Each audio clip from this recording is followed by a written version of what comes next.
سورۃ الفتح تمہیدی باتیں میں پہلے عرض کر چکا ہوں. یہ سورہ مبارکہ نازل ہوئی ہے صلح حدیبیہ کے بعد. اس کی جو تاریخی پس منظر ہے صرف یہ چند جملے کفایت کریں گے. سن 5 میں غزوہ احزاب کے بعد یہ حضور نے صحابہ سے کہہ دیا تھا کہ اب قریش میں وہ دم نہیں رہا کہ اب دوبارہ وہ تم پر چڑھ کر آئیں اور حملہ کریں. لن تغزوکم قریش بعد عامکم ھذا ولکنکم تغزونہم. اب انیشیٹو تمہاری طرف سے ہوگا. وہ انیشیٹو حضور نے لیا ہے سن 6 میں. آپ نے عمرے کا احرام باندھا اور آپ کے ساتھ 1400 عام طور پر بیان ہوتا ہے لیکن بعض روایات میں 1800 صحابہ احرام باندھ کر چلے کہ ہم عمرہ کرنے جا رہے ہیں. یہ گویا کہ ایک ٹیسٹ تھا کہ اب قریش کرتے کیا ہے. آپ احرام کے لیے اپنی منزل بمنزل کرتے ہوئے پہنچ گئے حدیبیہ تک، وہی جگہ جہاں پر کہ صلح ہوئی. ادھر قریش کے لیے جو ہے ان کی جان پر بن گئی. پہلی بات تو یہ کہ ان کی روایات کے خلاف تھا کہ کوئی آئے عمرے کی نیت سے اور ان کو روک دے. یہ عرب کی روایت نہیں تھی.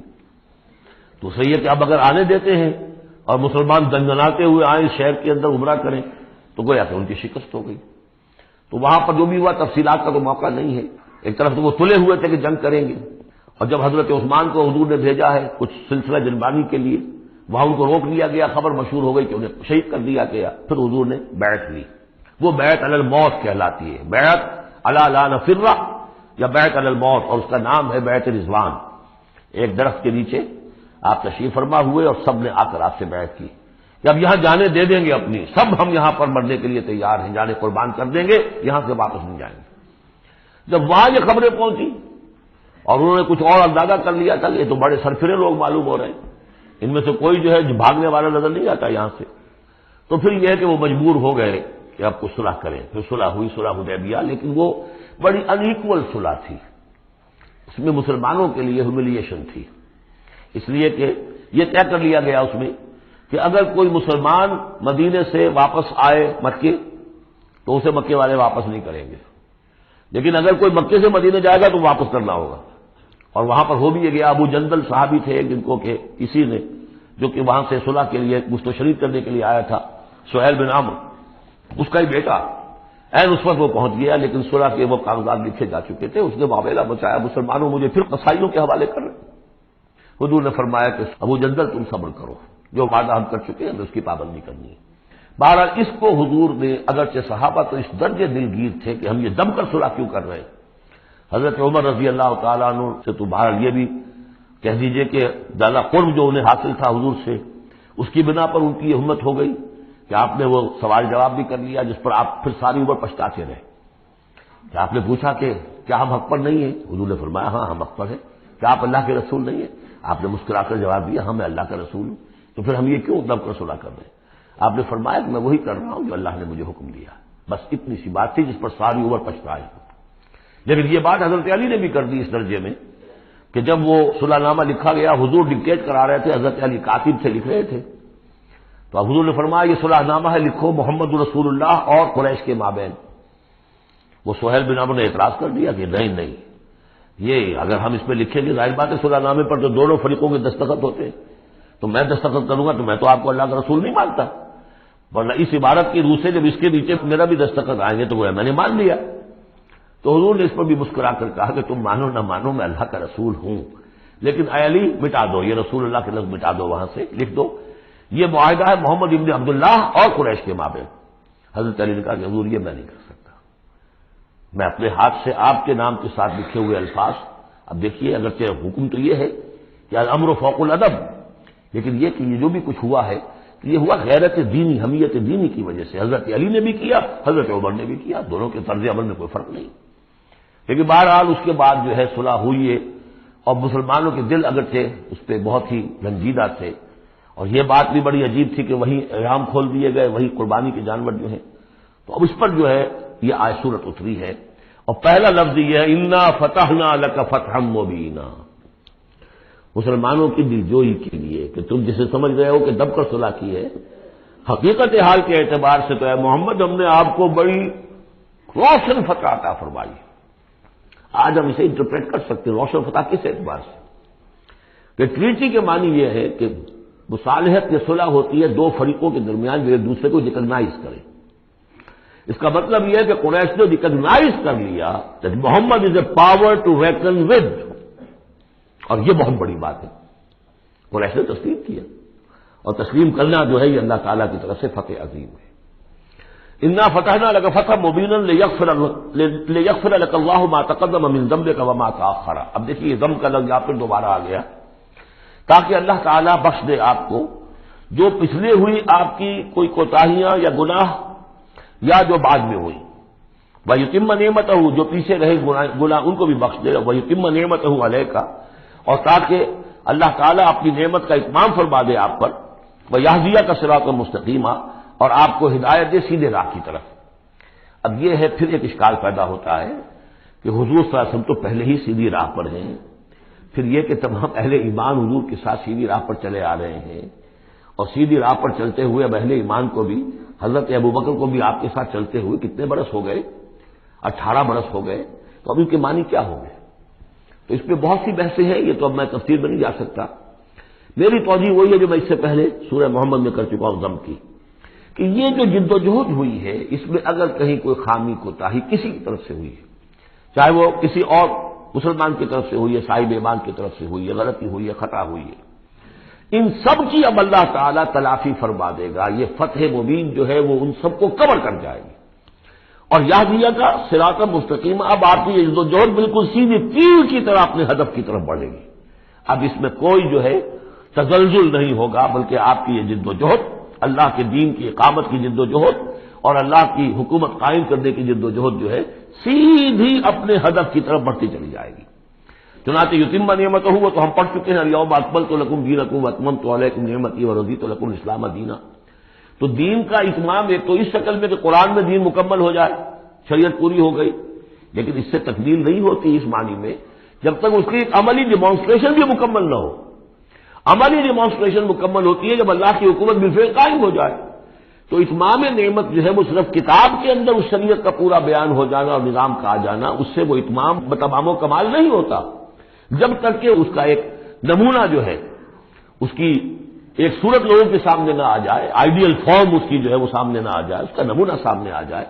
تو اس کے لیے ضروری ہے کہ اب یہ جد و جہد آپ کی جو ہے سیدھی اب تیز رفتاری کے ساتھ اپنے اصل ہدف یعنی اظہار دین لیظہرہ علی الدین کلہ، اور یہ آیت آ جائے گی اس سورہ مبارکہ کے آخر میں بھی کہ ہم نے بھیجا ہی آپ کو ہے محمد اس لیے ہے کہ آپ اللہ کے دین کو غالب کریں۔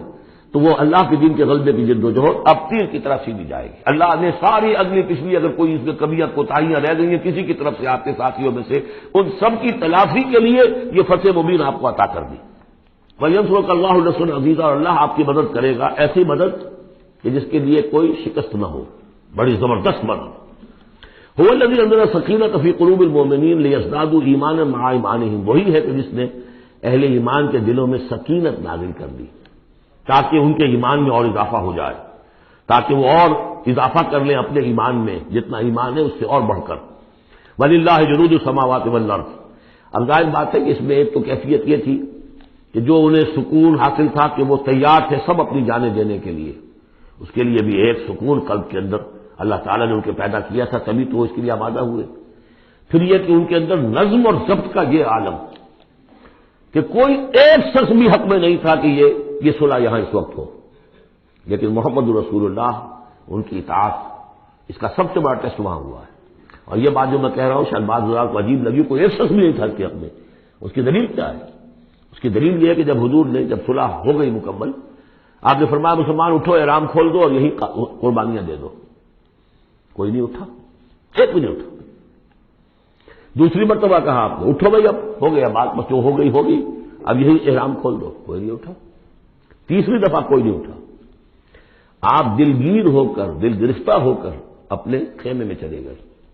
ام سلمہ رضی اللہ تعالیٰ عنہ ام المومنین آپ کے ساتھ تھی، ان سے جا کر کہا میں نے 3 مرتبہ مسلمانوں سے کہا ہے کہ اٹھو اور احرام کھول دو، کوئی نہیں اٹھ رہا۔ انہوں نے کہا مشورہ دیا کہ آپ کسی سے کچھ نہ کہیں، اپنی زبان سے کچھ نہ کہیں، آپ اپنا احرام کھول دیے، بس آپ آئے باہر، آپ نے قربانی دی، احرام کھول دیا، اس پر اب سب اٹھے۔ یعنی اصل میں وہ سب کے سب منتظر تھے کہ کیا حضور ہمارا امتحان لے رہے ہیں، یہ کوئی ٹیسٹ ہو رہا ہے، کیا ہو رہا ہے، یا حالت منتظر شاید کوئی نئی صورت پیدا ہو جائے، شاید حالات بدل جائیں۔ لیکن ان کے لیے یہ بڑی انہونی سی بات تھی کہ عمرے کی نیت کر کے ہم نے احرام باندھا ہوا، یہاں کیسے کھول دے رہا ہوں؟ لیکن بہرحال وہ صرف ایک توقف جو تھا وہ اسی درجے میں تھا کہ شاید کوئی نئی صورت پیدا ہو جائے، لیکن اس سے ظاہر ہو رہا ہے کہ سب کے دل جو ہے وہ اس صلح کے حق میں نہیں تھے، وہ تو چاہ رہے تھے کہ اب ہمیں موقع ملے اور ہم یہاں جنگ ہو اور اللہ کے دین کو ہم غالب کریں۔ هو الذي انزل السکینۃ فی قلوب المؤمنین لیزدادوا ایمانا مع ایمانہم وللہ جنود السماوات والارض، اور تمام آسمانوں اور زمین کے لشکر تو اللہ ہی کے ہیں۔ وکان اللہ علیما حکیما، اللہ سب کو جاننے والا اور کمال حکمت والا ہے۔ لیدخل المؤمنین والمؤمنات جنات تجری من تحتها الانہار خالدین فیہا، تاکہ وہ داخل کرے اہل ایمان مردوں اور عورتوں کو ان باغات میں جن کے دامن میں ندیاں بہتی ہوں گی، جن میں وہ ہمیشہ ہمیشہ رہیں گے۔ وَيُكَفِّرْ عَنْهُمْ سَيِّئَاتِهِمْ، اور دور کر دے ان سے ان کی برائیوں کو۔ وَكَانَ ذَلِكَ عِندَ اللَّهِ فَوْزًا عَظِيمًا، اور یقیناً یہی شے ہے اللہ کے نزدیک بڑی کامیابی ہے۔ وَيُعَذِّبُ الْمُنَافِقِينَ وَالْمُنَافِقَاتِ وَالْمُشْرِكِينَ وَالْمُشْرِكَاتِ الظَّانِّينَ بِاللَّهِ ظَنَّ السَّوْءِ، یہ الفاظ بہت مشابہ ہیں سورہ احزاب کی آخری آیات کے، اور سورہ احزاب جو ہے آپ کو معلوم ہے سن 5 میں نازل ہوئی اور یہ سن 6 میں نازل ہو رہی ہے، تو زمانہ جو ہے قریب کا ہے۔ اور اللہ سزا دے اور عذاب دے منافق مردوں اور منافق عورتوں کو، اور مشرک مردوں اور مشرک عورتوں کو کہ جو اللہ کے بارے میں بہت برے گمان رکھتے ہیں۔ علیہم دائرۃ السوء، اصل میں تو ان کے اوپر ہے مسلط برائی کا دائرہ۔ وغضب اللہ علیہم، اور اللہ غضبناک ہوا ہے ان پر۔ ولعنہم، اللہ نے ان پر لعنت فرمائی ہے۔ وعد لہم جہنم، اور ان کے لیے تیار کیا ہوا جہنم کو، وساعت مصیرا، اور وہ بہت بری جگہ ہے لوٹنے کی۔ وللہ جنود السماوات والارض، آسمانوں اور زمین کے لشکر کل کے کل اللہ ہی کے اختیار میں ہے۔ وکان اللہ عزیزا حکیما، اللہ زبردست ہے اور حکیم ہے۔ پہلے آیا تھا علیما حکیما، اب عزیزا حکیما۔ انا ارسلناک شاہدا ومبشرا ونذیرا، اے نبی ہم نے بھیجا ہے آپ کو شاہد بنا کر، وہی شاہد گواہی دینے والا۔ یہاں اپنے قول اور اپنے عمل سے اللہ کے دین کی گواہی دی۔ قیامت میں کھڑے ہو کر عدالت میں پروزیکیوشن وٹنس کی حیثیت سے کہیں گے اے اللہ تیرا دین جو مجھ تک آیا تھا میں نے پہنچا دیا تھا، اب یہ ان کے ذمے ہے۔ فکیف اذا جئنا من کل امۃ بشہید وجئنا بک علی ہؤلاء شہیدا، ہم نے آپ کو بھیجا ہے گواہ بنا کر اور بشارت دینے والا بنا کر اور خبردار کرنے والا بنا کر، لتؤمنوا باللہ ورسولہ، تاکہ اے مسلمانوں تم ایمان رکھو اللہ پر اور اس کے رسول پر، وتعزروہ وتوقروہ، اور اللہ کے رسول کی تو تم مدد بھی کرو اور ان کی تعظیم کرو، توقیر کرو، وتسبحوہ بکرۃ واصیلا، اور اللہ کی تم تسبیح کرو صبح شام۔ یہاں دیکھیے اس آیت میں لتؤمنوا باللہ ورسولہ، اللہ اور اس کے رسول دونوں پر ایمان رکھو، پھر رسول کے لیے وتعزروہ وتوقروہ، اور اللہ کے لیے وتسبحوہ بکرۃ واصیلا، اس کی تسبیح بیان کرو صبح شام۔ ان الذین یبایعونک انما یبایعون اللہ، یقیناً وہ لوگ جو اے نبی آپ سے بیعت کر رہے ہیں وہ حقیقت میں اللہ سے بیعت کر رہے ہیں۔ ید اللہ فوق ایدیہم، اللہ کا ہاتھ ان کے ہاتھوں کے اوپر ہے۔ فمن نکث فانما ینکث الی نفسہ، تو جو کوئی بھی اس بیعت کی خلاف ورزی کرے گا، اس کو توڑے گا، اس کا سارا وبال اسی کے اوپر ہوگا۔ ومن اوفی بما عاہد علیہ اللہ، اور جو پورا کر دے گا اس معاہدے کو جو اللہ سے کر رہا ہے، فسیؤتیہ اجرا عظیما، تو اللہ تعالیٰ اسے اجر عظیم عطا فرمائے گا۔ اس آیت کو اچھی طرح سمجھ لیجئے اور اس کا تعلق جوڑ لیجئے جو سورہ توبہ کی آیت نمبر 111 تھی۔ ان اللہ اشتری من المؤمنین انفسهم واموالهم بان لهم الجنہ یقاتلون فی سبیل اللہ فیقتلون ویقتلون وعدا علیہ حقا فی التوراۃ والانجیل والقرآن ومن اوفی بعہدہ من اللہ فاستبشروا ببیعکم الذی بایعتم بہ، اللہ نے اہل ایمان سے ان کی جانیں اور مال خرید لی ہے جنت کے عوض۔ یہ جو خرید و فروخت ہو گئی ہے یہ بیع ہو گئی ہے، بیع و شرع ہو گئی ہے۔ فاستبشروا ببیعکم الذی بایعتم بہ، خوشیاں مناؤ، جشن مناؤ اس بیعت پر، اس بیع پر، اس سودے پر جو تم نے کیا ہے، اس سے بہتر سودا کوئی نہیں۔ اچھا یہ بیع تو ہوئی بندے اور اللہ کے مابین۔ فرض کیجئے میں بیعت کر رہا ہوں، اے اللہ میں اپنی جان مال تیرے حوالے کرتا ہوں، لیکن اللہ کے اور میرے درمیان تو غیب کا پردہ ہے۔ یہ کیسے، کس کو دوں یہ جان اور مال، کس کے حکم پر دوں، کس کے کہنے پر دوں، کہاں مال خرچ کروں؟ ظاہر بات ہے کہ اس کے لیے کوئی انسان، اب وہ انسان اس وقت ہے محمد الرسول اللہ صلی اللہ علیہ وسلم، بیع اللہ سے، بیعت محمد سے۔ محمد اللہ کے رسول ہیں، وہ بتائیں گے کہ اس طرح مال خرچ کرو، اس طرح جان لگاؤ، یہ وقت آ گیا ہے جان لے کر میدان میں آ جاؤ، جان ہتھیلی پر رکھ کو میدان میں آ جاؤ۔ لہذا جو بیع اللہ سے ہوئی ہے، ان اللہ اشتری من المؤمنین انفسهم واموالهم بان لهم الجنہ، اس کے لیے بیعت محمد رسول اللہ سے ہو رہی ہے۔ اور یہ عرب میں رواج تھا کہ جب وہ کوئی سودا کرتے تھے پھر وہ مصافحہ کرتے تھے، ہاتھ ملاتے تھے، ہاتھ جب ملا لیا اب وہ جو سودا ہے پکا ہو گیا، اب پیچھے نہیں جا سکتے آپ۔ جب تک مصافحہ نہیں ہوتا اس وقت تک آدمی کوئی اس میں تبدیلی کر سکتا ہے، لیکن مصافحہ جو ہے وہ پختگی کے لیے۔ لہذا یہ بیعت اب محمد رسول اللہ سے ہو رہی ہے کہ ہم نے جو جان اور اپنی مال جو اللہ کے حوالے کی ہے اسے ہم خرچ کریں گے آپ کے کہنے کے مطابق، جو آپ حکم دیں گے، آپ کی مرضی ہے، آپ ہم سے جب چاہیں یہ جان اور مال حاصل ہے، جب چاہیں وصول فرما لیں۔ یہ بیعت ہے جو ہوئی ہے محمد رسول اللہ سے۔ اچھا، اس میں جو یہ فرمایا کیونکہ یہ تین فریق ہو گئے، اللہ، بیعت کرنے والا اور جس کے ہاتھ پر بیعت کی گئی، لہذا یہ ٹرائی پارٹائٹ ایگریمنٹ ہے، تین فریق ہیں اس کے۔ ایک وہ ہے حضور کا ہاتھ جس پر بیعت کرنے والے کا ہاتھ آ گیا، اللہ نے فرمایا تیسرا ہاتھ بھی ہے، وہ تمہیں نظر نہیں آ رہا، ید اللہ فوق ایدیہم، اللہ کا ہاتھ ان کے ہاتھوں کے اوپر ہے۔ تو یہ تین ہاتھ ہیں در حقیقت اس بیعت کے اندر، اس بیعت کے اندر۔ ان الذین یبایعونک انما یبایعون اللہ، اصل میں تو بیعت اور بیعت جو ہو رہی ہے تو اللہ سے ہو رہی ہے۔ فاستبشروا ببیعکم الذی بایعتم بہ، باب مفاعلہ کے اندر بھی وہ آ گیا، تم نے جو باہمی یہ کیا ہے بیع و شراء کا معاملہ، اس کو خوشیاں مناؤ، وہی باب مفاعلہ ہے، وہ یبایعونک، ان الذین یبایعونک، اے نبی جو آپ سے یہ بیعت کر رہے ہیں، انما یبایعون اللہ، وہ اللہ سے بیعت کر رہے ہیں۔ ید اللہ فوق ایدیہم، اللہ کا ہاتھ ان کے ہاتھوں کے اوپر ہے۔ فمن نکث فانما ینکث علی نفسہ، تو جو کوئی بھی اب اس سے روگردانی کرے گا، اس سے توڑے گا، اس کی خلاف ورزی کرے گا، اس کا وبال اسی پر آئے گا، آپ پر اس کا کوئی الزام نہیں۔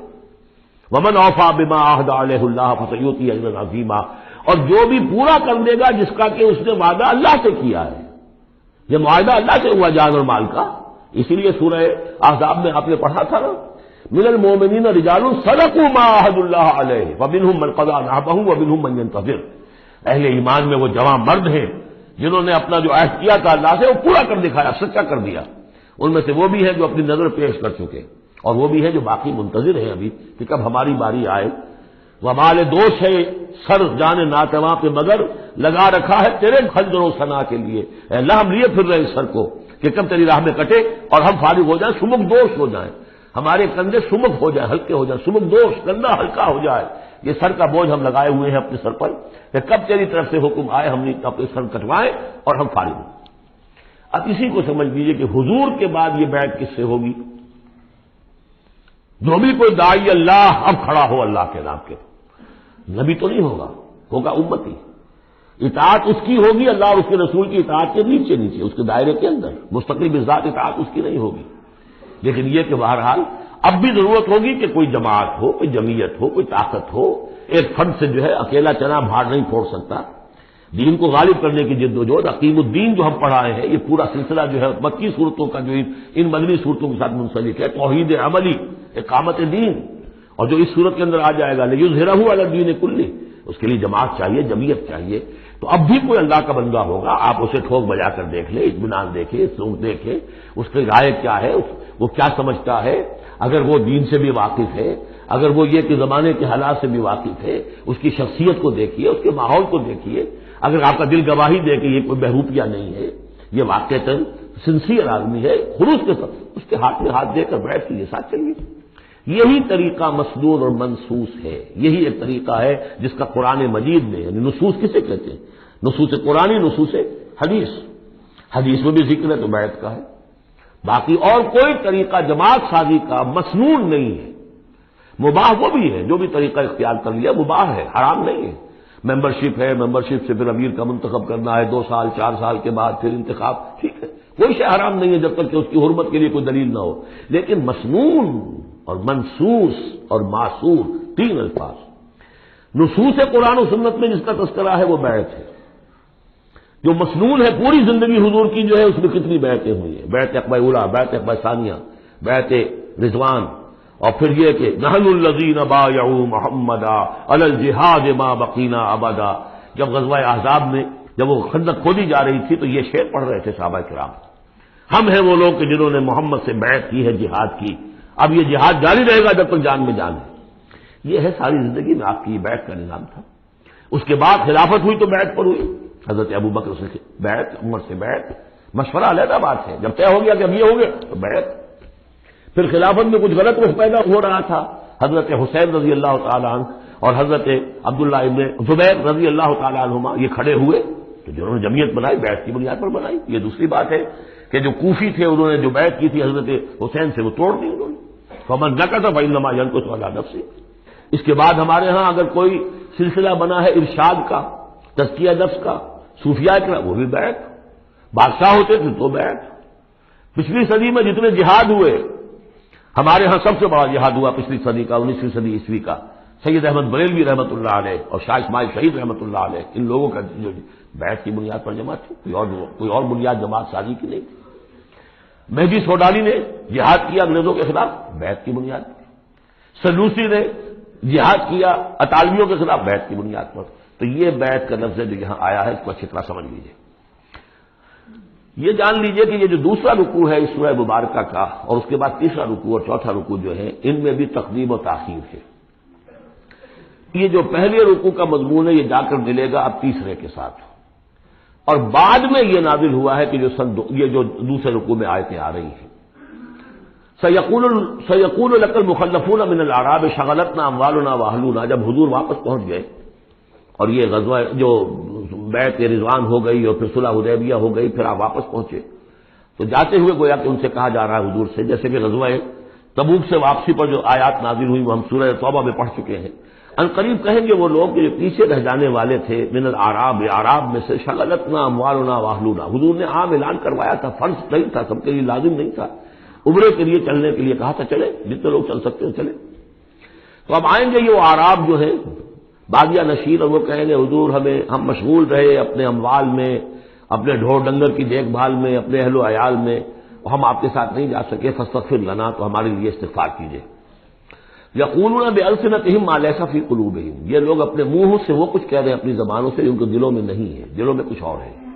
یہ منافقوں کا تذکرہ ہو رہا ہے اعراب میں سے. قل فمن یملک لکم من اللہ شیئا ان اراد بکم ضرا او اراد بکم نفعا. ان سے کہیے کہ اگر اللہ تعالیٰ نے تمہارے لیے کوئی بھی اگر ضرر کا فیصلہ کیا تھا تو، اور اگر خیر کا فیصلہ کیا تھا تو کون سی چیز روک سکتی ہے؟ من یملک لکم من اللہ شیئا، کون ہے وہ کہ جو اختیار رکھتا ہو تمہارے بارے میں اللہ کی طرف سے کچھ بھی، اگر اس نے ارادہ کیا ہو ضرر کا. یعنی اگر کوئی خرابی ہونی تھی تو کیا تمہارے یہاں ہونے کی وجہ سے رک جانی تھی؟ یا اگر خیر کوئی آنا تھا تو تمہاری غیر موجودگی میں نہیں آ سکتا تھا؟ یعنی پیچھے رہ جانا کیا معنی دار، کیوں رہ گئے؟ اگر کوئی خیر آنا تھا وہ تمہاری غیر موجودگی میں بھی آ سکتا ہے، کوئی شر آنا تھا وہ تمہاری موجودگی میں بھی آ سکتا ہے. تو جب تمہاری موجودگی اور ناموجودگی اللہ کے اعتبار سے تو بالکل برابر ہے، تو تمہارا یہ بہانہ تراشنا جو ہے یہ صحیح نہیں ہے. بل کان اللہ بما تعملون خبیرا، بلکہ تم جو کچھ کرتے رہے ہو اللہ اس سے باخبر ہے. وہ کیا ہے؟ اب ان کے دل کی بات اللہ تعالیٰ، ان کے دل میں جو چور تھا. بل ظننتم، تمہیں یہ گمان ہو گیا تھا، ان لن ينقلب الرسول والمؤمنون الى اهلهم ابدا. ان کو یہ گمان ہوا کہ ان کا تو معلوم ہوتا ہے کہ واقعتاً کوئی دماغ خراب ہو گیا مسلمانوں کا، قریش پر چڑھائی کر کے جا رہے ہیں. قریش، یہ تو سمجھیے کہ ان کے لیے ابھی تک عرب میں جو ان کی حیثیت تھی قریش کی، وہ سمجھتے تھے کہ اب تو یہ موت کے منہ میں جا رہے ہیں، اب یہ واپس ان میں سے کوئی آنے والا نہیں ہے. بل ظننتم، تم نے یہ گمان کیا تھا، ان لن ينقلب الرسول والمؤمنون الى اهلهم ابدا، کہ اب واپس آئیں گے ہی نہیں رسول اور اہل ایمان اپنے گھر والوں کی طرف. وزین ذلک فی قلوبکم، اور یہ تمہارے دلوں میں کھما دی گئی بات. وظننتم ظن السوء، اور تم نے بہت برا گمان کیا. وکنتم قوما بورا، اور تم ہو ہی تباہ ہونے والے لوگ. یہ منافقین اعراب کا تذکرہ. اور یہ کب ہو رہا ہے؟ سن 6 میں.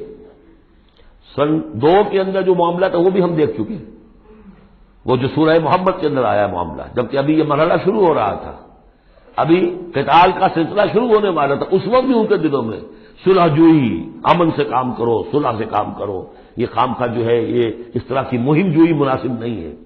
اس وقت ان کا یہ خیال تھا. وَمَن لَّمْ يُؤْمِن بِاللَّهِ وَرَسُولِهِ فَإِنَّ أَعْتَدْنَا لِلْكَافِرِينَ سَعِيرًا. اور جو کوئی اللہ اور اس کے رسول پر ایمان نہ رکھے تو اللہ تعالیٰ نے ایسے کافروں کے لیے تو جہنم تیار کر رکھی ہے. وَلِلَّهِ مُلْكُ السَّمَاوَاتِ وَالْأَرْضِ يَغْفِرُ لِمَن يَشَاءُ.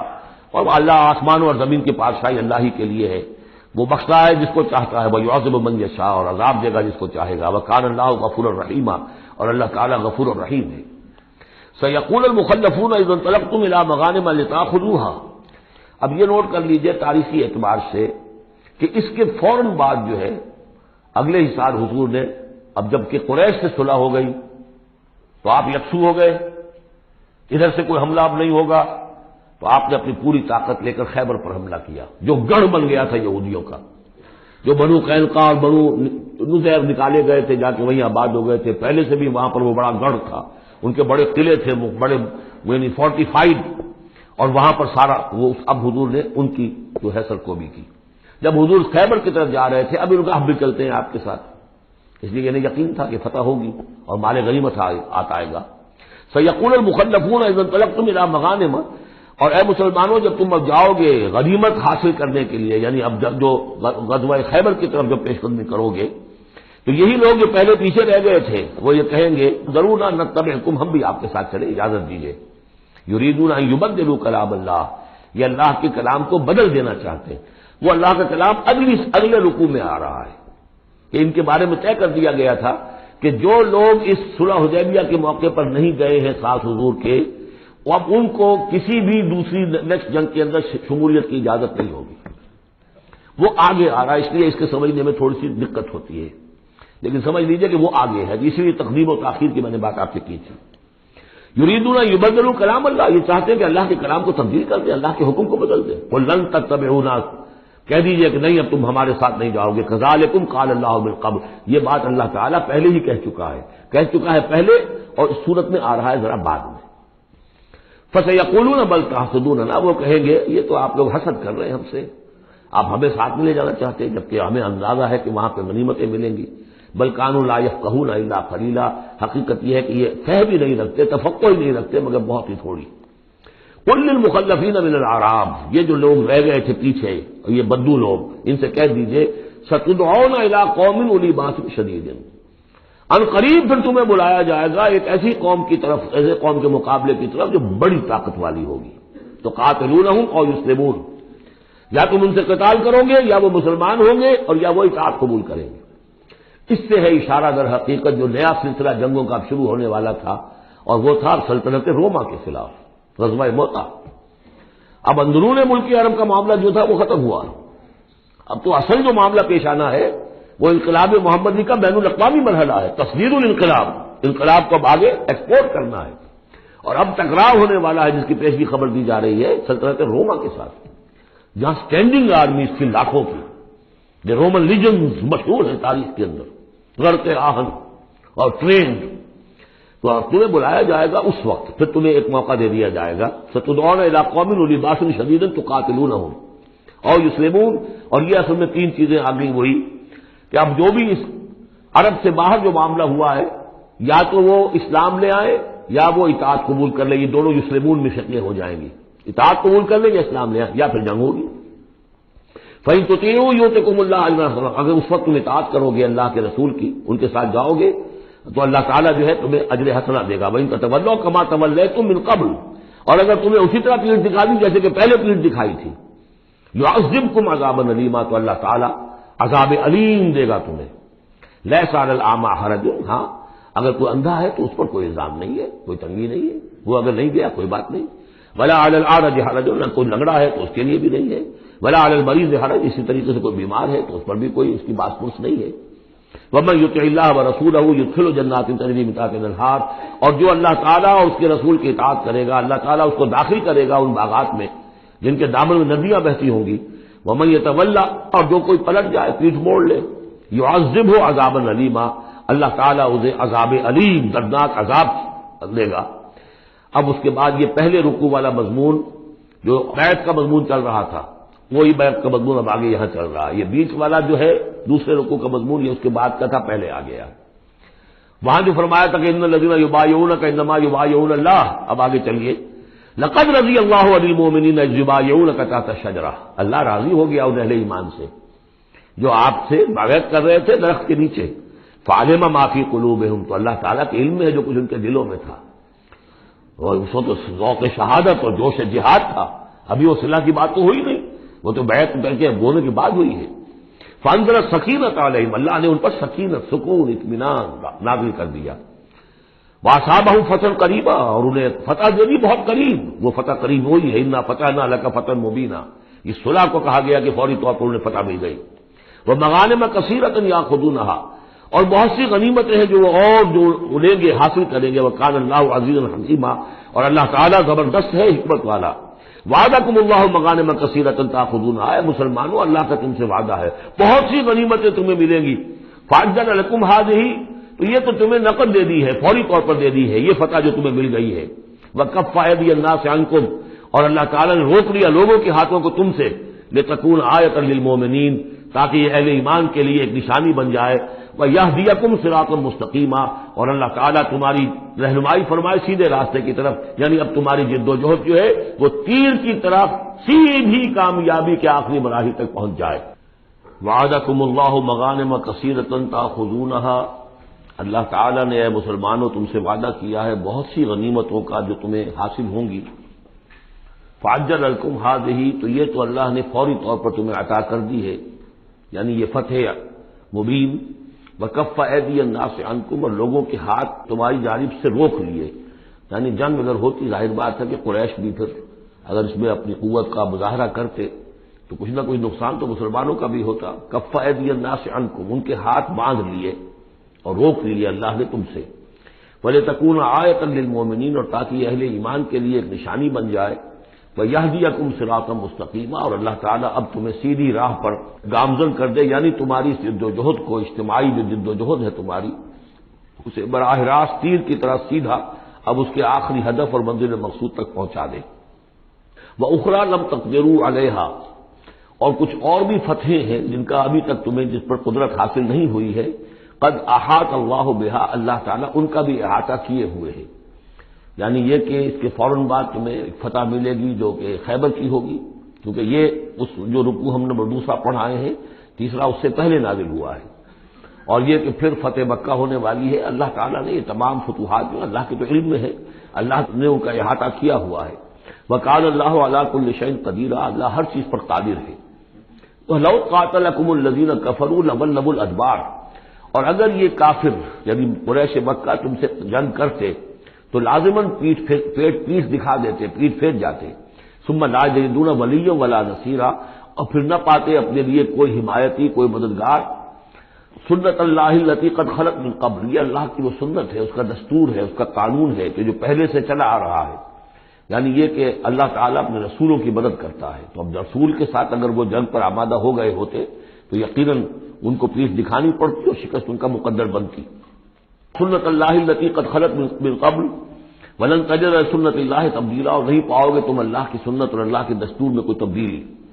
وَهُوَ الَّذِي كَفَّ أَيْدِيَهُمْ عَنكُمْ وَأَيْدِيَكُمْ عَنْهُمْ بِبَطْنِ مَكَّةَ، وہی ہے جس نے روک لیے ان کے ہاتھ تمہاری طرف بڑھنے سے اور تمہارے ہاتھ ان کی طرف بڑھنے سے۔ بِبَطْنِ مَكَّةَ، بیچ شہر مکے کے، یعنی مکے کی وادی میں اور مکے کے شہر میں اگر یہ جنگ ہوتی اور یہ خون ریزی ہوتی، من بعد ان اسفرکم علیہم، اور یہ اللہ نے روک دیا اس کے بعد کہ اللہ نے تمہیں ان پر فتح دے دی تھی، یعنی کہ واقعتاً دل میں قریش شکست کھا چکے تھے، وہ سمجھ گئے تھے کہ ہمارے لیے مقابلہ ممکن نہیں ہے، ورنہ وہ صلح کبھی نہ کرتے۔ ان کے لیے تو یہ چیز گویا کہ بڑی موت سے بھی بڑھ کر جو تھی، بھاری تھی، کہ مسلمان جو ہے ان کے ساتھ ہم صلح کریں، انہیں تسلیم کر لیں، اور پھر یہ بھی طے کریں کہ اگلے سال آپ آئیے اور ہم 3 دن کے لیے تو یہ پورا مکہ خالی کر دیں گے، آپ یہاں جس طرح چاہے عمرہ کریں۔ یہ شرط بھی اس میں شامل تھی اگلے سال، لیکن اس سال آپ کو جانا پڑے گا، ہماری ناک جو ہے اتنی نہ کٹے کہ اسی سال آپ عمرہ کر لیں، لیکن یہ ہے کہ بہرحال آئندہ آپ آئیں گے۔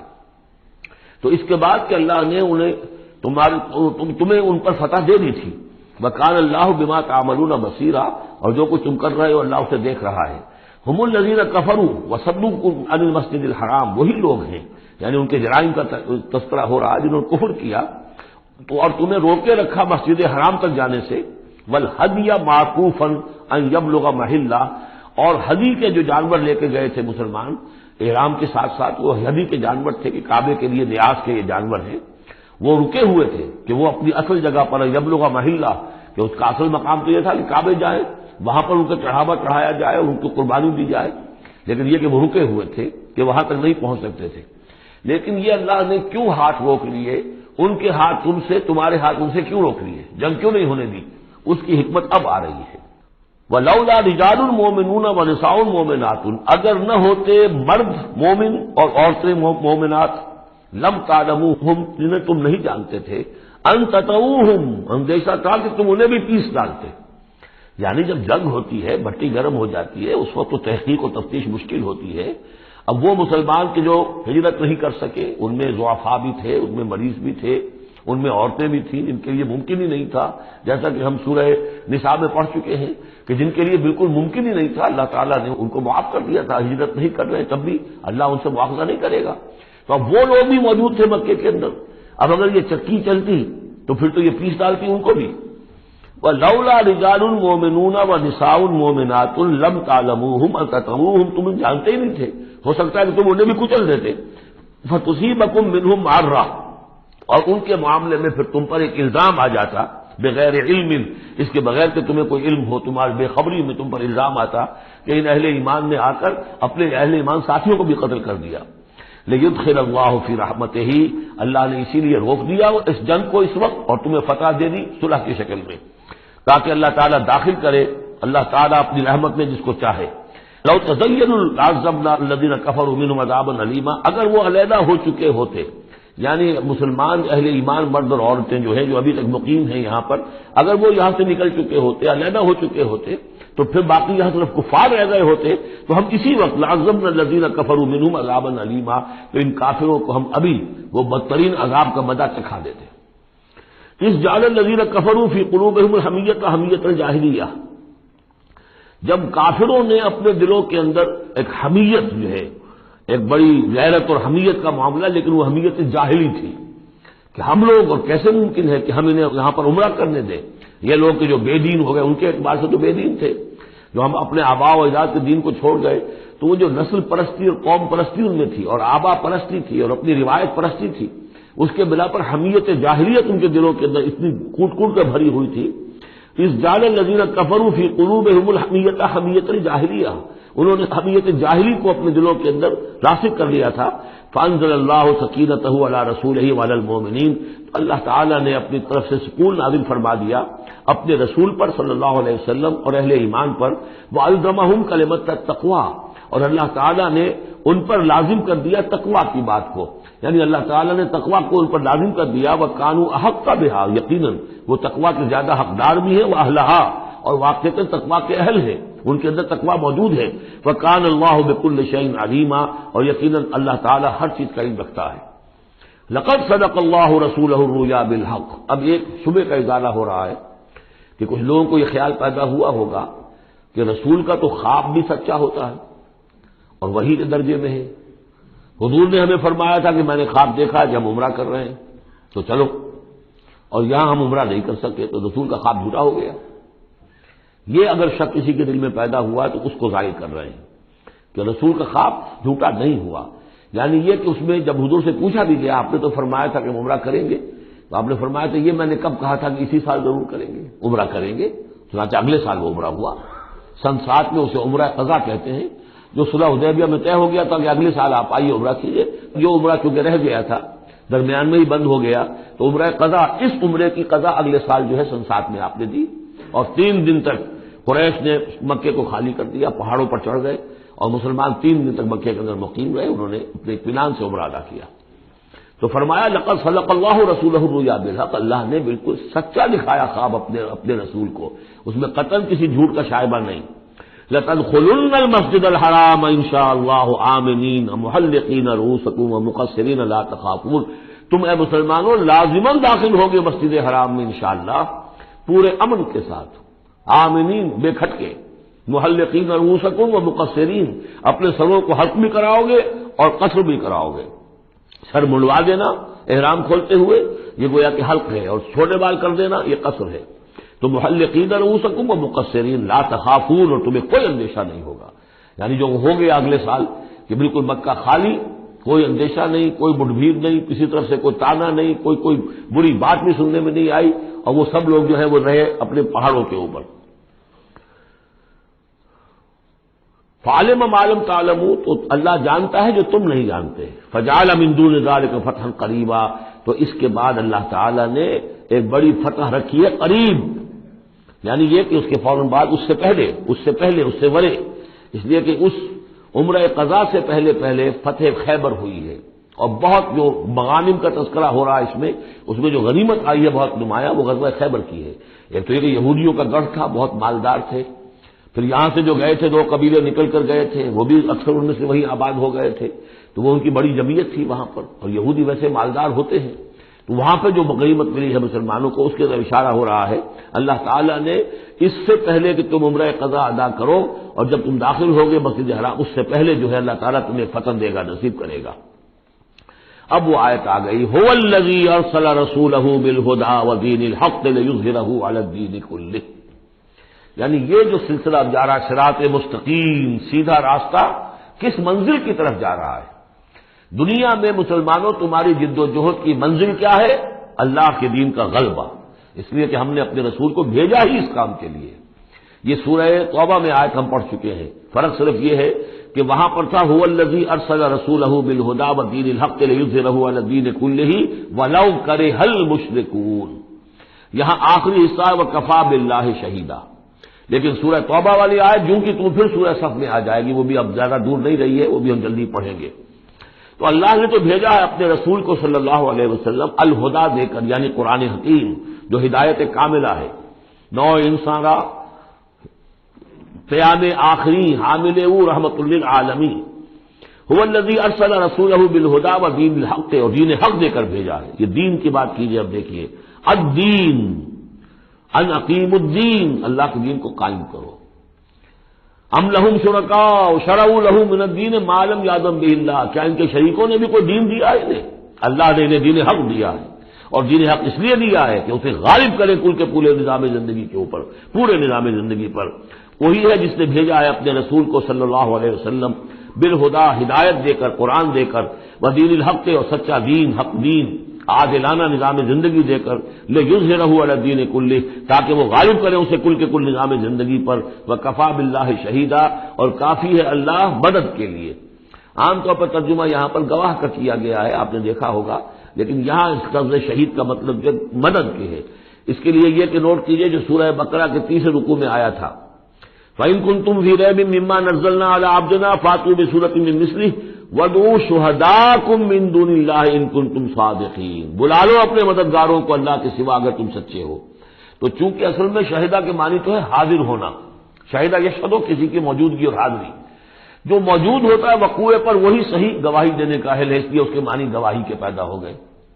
اور جو موجود ہو وہی آپ کی مدد بھی کر سکتا ہے، اس لیے اس کے معنی مددگار کے بھی ہیں.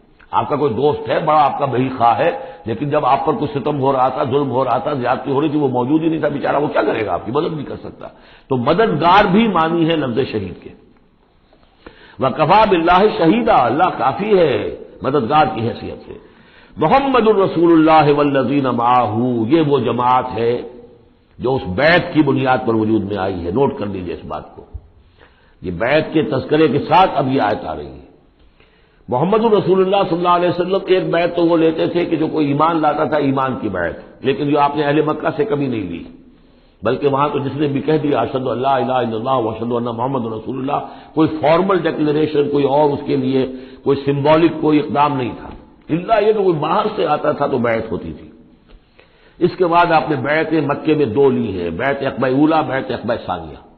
اور بیعت عقبہ ثانیہ کی بیعت وہ ہے کہ جس سے اب وہ ایک جماعتی شکل بنی ہے، اس لیے کہ اس کے الفاظ کیا ہیں؟ متفق علیہ روایت ہے، یہ بخاری اور مسلم دونوں میں. راوی اس کے حضرت عبادہ بن صامت رضی اللہ تعالی عنہ. وہ بیعت کیا تھی؟ بایعنا رسول اللہ صلی اللہ علیہ وسلم علی السمع والطاعۃ فی العسر والیسر والمنشط والمکرہ وعلی اثرۃ علینا وعلی لا ننازل امر اہلہ وعلی ان نقول بالحق اینما کنا لا نخاف باللہ لومۃ لائم. ہم نے بیعت کی تھی اللہ کے رسول سے کہ آپ کا ہر حکم سنیں گے اور مانیں گے، اطاعت کریں گے. فی العسر والیسر، خواہ مشکل ہو اور خواہ آسانی ہو. والمنشط والمکرہ، خواہ ہماری طبیعت آمادہ ہو، خواہ ہمیں اپنی طبیعتوں پر جبر کرنا پڑے. وعلی اثرۃ علینا، خواہ ہم پر دوسروں کو ترجیح دی جائے، ہم کبھی نہیں کہیں گے کہ ہم آپ کے پرانے ساتھی ہیں، آپ نے بالکل ایک نووارث کو ہمارے اوپر امیر کیسے مقرر کر دیا، نہیں، اٹس یور پریروگیٹو، یہ آپ کا اختیار ہوگا، جس کو آپ چاہیں امیر بنائیں۔ وعلی اللہ ننازل امرہ لہ، جنہیں آپ والی امر بنا دیں گے، امیر بنا دیں گے، ان سے بھی ہم جھگڑیں گے نہیں، ان سے تعاون کریں گے، ان کی اطاعت کریں گے۔ جیسے کہ ایک اور حدیث میں حضور نے فرمایا، من اطاعنی فقد اطاع اللہ ومن عصانی فقد عصی اللہ، جس نے میری اطاعت کی اس نے اللہ کی اطاعت کی، اور جس نے میری نافرمانی کی اس نے اللہ کی نافرمانی کی۔ ومن اطاع امیری فقد اطاعنی، جس نے میرے مقرر کردہ امیر کی اطاعت کی اس نے میری اطاعت کی۔ ومن اطاع امیری فقد ومن عصی امیری فقد عصانی، جس نے میرے مقرر کردہ امیر کی نافرمانی کی اس نے میری نافرمانی کی۔ اب ظاہر بات ہے جب جماعتی زندگی ہوتی ہے تو ایک ہی امیر نہیں ہوتا، اب ایک فوج ہے، ایک سپہ سالار ہے، لیکن اور چھوٹے چھوٹے جو اس کے حصے ہیں، میمنہ پر کوئی اور ہے، میسرہ پر کوئی اور ہے، اب قلب پر کوئی اور ہے، چھوٹے چھوٹے کمانڈرز بھی تو ہیں، چھوٹی سی کمپنی ہے، پلاٹون ہے، پھر بٹالین ہے، بٹالین سے اوپر پھر ریجیمنٹ ہے، ہر جگہ پر جو ہے اس کے جو آفیسرز موجود ہیں، جو کمانڈرز موجود ہیں، ان سب کا سلسلے وار سب و طاعت کا نظام اگر نہیں ہوگا تو وہ فوج کہاں ہوئی؟ اس طرح ایک جماعت ہے، ایک پورے ملک کے اندر جماعت ہے، اس کا امیر ہے، پھر اس کے کئی صوبائی اس کی شاخیں اس کے امیر ہیں، تو یہ تو نظام اس طرح چلے گا۔ تو یہاں پر وعلیٰ ان نقول بالحق اینما کنا، اور آخری بات جو تھی اس بیعت کے اندر کہ ہم جہاں کہیں بھی ہوں گے حق بات ضرور کہیں گے، مشورہ مانگا جائے گا مشورہ دیں گے، we will not hold back our opinions, ہم اپنی رائے دیں گے، حق بات کہیں گے جہاں کہیں ہوں گے، لیکن اس کے بعد جو فیصلہ ہوگا فیضا عذاب الامر، جیسا کہ ہم پڑھ چکے ہیں، جب فیصلہ ہو جائے تو پھر یہ کہ اللہ اور اس کے رسول کی اطاعت لازم ہے۔ تو فرمایا یہ محمد رسول اللہ والذین معہ کی جو جماعت بنی ہے اس شکل میں، اس قتال کے مرحلے کے شروع ہونے سے پہلے منہج انقلاب نبوی میں اقدام کا مرحلہ جب آیا ہے، پیسو ریزسٹنس جب ایکٹیو ریزسٹنس میں چینج ہو رہی ہے، تو اب وہ ایک نظم جماعت کی شکل ہے، اور وہ بیعت عقبہ ثانیہ کی بنیاد پر وجود میں آیا۔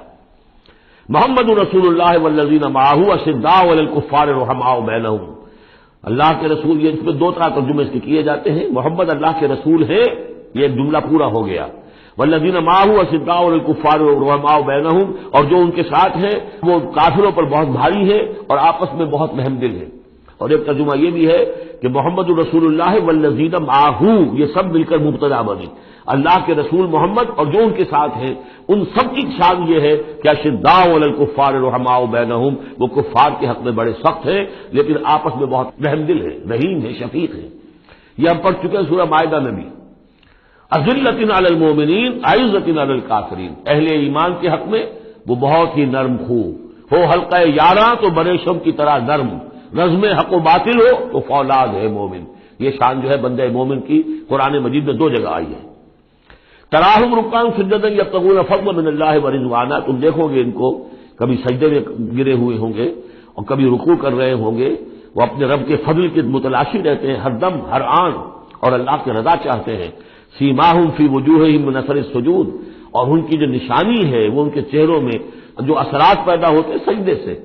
سجدے سے عام طور پر تو خیال یہ ہوتا ہے کہ یہی جو گٹا پڑ جاتا ہے یہی سجدے کا نشان ہے، لیکن اس کے علاوہ بھی نمازیوں کے چہرے میں ان کی نماز کی ایک کیفیت ہوتی ہے، نورانیت ہوتی ہے کہ جو ان کے چہروں کے اندر موجود ہوتی ہے۔ ذالک مثلہم فی التوراۃ، یہ ہے ان کی مثال اور تمثیل جو تورات میں آئی تھی، وہ مثلہم فی الانجیل، اور انجیل میں جو ان کی مثال دی گئی تھی وہ یہ ہے کزرع اخرج شطہ، جیسے ایک کھیتی وہ اپنا پٹھا نکالتی ہے، فآزرہ، پھر اسے گاڑھا کرتی ہے، فاستغلظ، اور فاستوى، اس کو مضبوط کرتی ہے اور پھر اسے گاڑھا کرتی ہے، فاستوى علی سوقہ، پھر اپنی نال پر کھڑی ہو جاتی ہے۔ چھوٹی سی کوئی کوپل پھوٹتی ہے، پھر وہ بڑھتی ہے، نرم سی ہے، پھر ذرا اس کا جو تنا بنتا ہے اس کے اوپر پھر کھڑی ہو جاتی ہے سیدھی۔ یہ جس طریقے سے درجہ بدرجہ یہ جو زراعت ہو رہی ہے، یہ کھیتی ہو رہی ہے، اس کا نتیجہ کیا نکلتا ہے؟ یعجب الزراع، جو زراعت کرنے والا ہے، جو کاشتکار ہے، اسے بڑی بھلی لگتی ہے، آیا آج دیکھا اپنی کھیتی کو اپج آئی ہے، نکل آئی ہے، اس کے بعد یہ کیا بڑھ رہی ہے، پک رہی ہے، اب کھیتی لہرا رہی ہے، اس کے اوپر سٹے آ گئے ہیں۔ یعجب الزراع لیغیظ بہم الکفار، تاکہ اس سے دل جلے کافروں کا۔ اب یہاں اس سے واضح ہو گیا یہاں زراع کون ہے؟ یہ کھیتی صحابہ کرام کی کھیتی ہے جو پھل رہی ہے، پھول رہی ہے، اور اس کا کاشتکار کون ہے؟ محمد الرسول اللہ صلی اللہ علیہ وسلم۔ تو حضور کے ساتھ آپ کو معلوم ہے کہ جب انتقال ہوا ہے ابو طالب کا تو وہ مشکل 125 آدمی تھے، 150 آدمی تھے. آپ کی ایسی پوزیشن بھی نہیں تھی کہ اپنے بل پر مکے میں رہ سکتے، اسی لیے طائف گئے تھے. کوئی آلٹرنیٹ بیس مل جائے میں وہاں منتقل کر دوں اپنی اس دعوت کا اور اپنی اس تحریک کا مرکز. لیکن یہ کہ وہاں سے خالی ہاتھ آنا پڑا. تو ایک وہ دور تھا کہ جس میں پھر ایک مشرک کی امان لے کر مکے میں داخل ہو سکے، مطعم بن عدی کی. آج ایک دور یہ ہے کہ 1400 یا 1800 آدمی جو ہیں وہ بیعت موت کی ہے انہوں نے، اور ان کو اس پر جو ہے ملال ہے کہ دم کر صلح کیوں کی ہے. ان کی جو حمیت ایمانی ہے اور غیرت ایمانی ہے وہ ملال اس پر ہے. وہ جان بچنے کی کوئی خوشی نہیں ہے انہیں. وہ تو کہے کہ ہم نے دم کر کیوں صلح کریں، ہم اپنی جانیں دینے کے لیے تیار ہیں.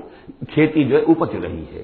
تو فرمایا کزرع اخرج شطأہ فآزرہ فاستغلظ فاستوى على سوقه يعجب الزراع ليغيظ بهم الكفار وعد الله الذين آمنوا وعملوا الصالحات منهم مغفرة واجرا عظيما.